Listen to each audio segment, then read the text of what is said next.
ஜானுக்கு ஒரு $1 மில்லியன் சம்பளத்துடன் கூடிய வேலை நேர்காணல். ஆனால் வேட்பாளர்கள் தேர்வு பத்திரிகையை பெற்றபோது அவர்கள் அதிர்ச்சியில் உறைந்தனர். பத்திரிகை வெறும் வெள்ளை காகிதம்தான். முன்னோட்ட குழுவினர் அனைவரும் குழப்பத்தில் இருந்தனர். ஆனால் பேசக்கான உதவி இல்லாமல் இருந்தனர். ஏனெனில் பரீட்சை தொடங்குவதற்குள் பேட்டி நடத்துனர் 3 விதிகளை அறிவித்திருந்தார். 1. பேட்டி நடத்துனரிடம் அல்லது காவலரிடம் நீங்கள் பேசக்கூடாது. 2. பரீட்சை தாளை அழுக்கு செய்யக்கூடாது. 3. இந்த அறையை நீங்களே விட்டு செல்லக்கூடாது. இந்த விதிகளில் எந்த ஒன்றையும் மீறினால் தகுதி நீக்கம் செய்துவிடப்படும். இந்த பேட்டிக்கு கூடிக்கான பதில் ஒருவே ஒன்று. எந்த கேள்விகளும் உள்ளதா? இதை கேட்டதும் எவரும் ஒலி செய்ய துணிந்தனர். நான் கூறியது போலவே மௌனமாக. ஏனென்றால் நிபந்தனைகளில் ஒன்று, நாங்கள் பேசியதற்கு பார்வையாளரிடம் பேச வேண்டாம். எந்த பதிலும் இல்லாதது கண்டு அவர் 80 நிமிட கவுண்டவுன் டைமரை தொடங்கி அறையை விட்டு வெளியேறினார். வெற்று பேப்பரை பார்த்து ஒவ்வொருவரும் புரியாமல் இருந்தனர். கேள்வியே என்ன என்பதை அறியாமல்.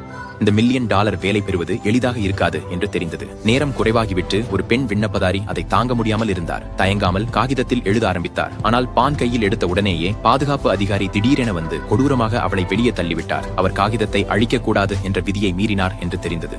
இதை பார்த்த பிற இன்ன பிற போட்டியாளர்கள் அச்சத்துடன் தங்கள் பேனாக்களை விட்டு விட்டார்கள். எழுதுவதுவே காகிதத்தை சீரழித்துவிடும் என்று அவர்களுக்கு தெரியவில்லை. ஆகவே அவர்கள் எப்படி பதிலளிக்க முடியும்? அனைவரும் அவர்கள் முடிவில் இருந்தபோது ஜான் என்ற ஒரு போட்டியாளர் திடீரென்று சிரித்தான். நேர்காணல் நடத்துனர் 3 விதிகளை மட்டுமே குறிப்பிட்டிருந்தார் என்பதை அவன் உணர்ந்தான். எனவே அவர்கள் அந்த 3ஐ மீறாத பட்சத்தில் அது சரியாக இருக்காதா? தனது எண்ணத்தை கொடுக்க முயற்சிக்க அவன் நேரடியாக எழுந்து அறைக்குள் நடக்க தொடங்கினான். நிச்சயமாக பாதுகாவலர் எவ்விதத்திலும் எதிர்வினை காட்டவில்லை.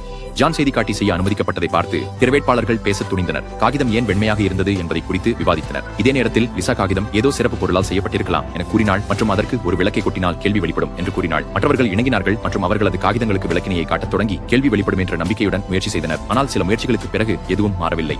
இதை பார்த்தவுடன் கேள்வியை வெளிப்படுத்த விசேஷமான ஒளி, உதாரணமாக அல்ட்ரா வயலட் அல்லது இன்ஃப்ராரெட் போன்றது தேவையாக இருக்கலாம் என்று ஜாக் சிந்தித்தான். ஆனால் அறையில் அப்படிப்பட்ட எந்த ஒளிகளும் இல்லை. எல்லாரும் விரக்தியடைய தொடங்கிய நேரத்திலேயே ஒரு பெண் திடீரென்று சுவரில் நிறுவப்பட்ட அவசர விளக்கு போன்ற ஒன்றை கவனித்தாள். அந்த விளக்கு தாள் நீக்க தேவைப்படும் என்று அவள் ஊகித்தாள். அவளது யோசனையை சோதிக்க ஜான் உடனடியாக சுவர் சங்கை விளக்கு கவரை உடைத்தான். அறை இருளில் மூழ்கி அவசர விளக்கு உண்மையிலேயே இயங்கியது. உற்சாகமாக இருந்த போட்டியாளர்கள் விரைவாக தங்களது தாள்களை எடுத்தனர். ஆனால் துரதிருஷ்டவசமாக இந்த விளக்கும் தாளில் எந்த மாற்றத்தையும் ஏற்படுத்தவில்லை. மேலும் 60 நிமிடங்கள் மட்டுமே இருந்தன.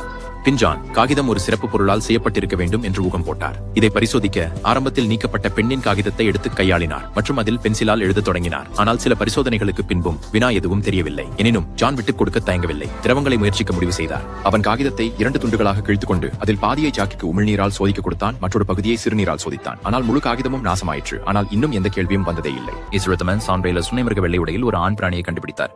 அவர் இதுவரையில் ஒரு வார்த்தையும் பேசவில்லையாம். எங்கேனும் ஏதோ தெரிந்து கொண்டதாக.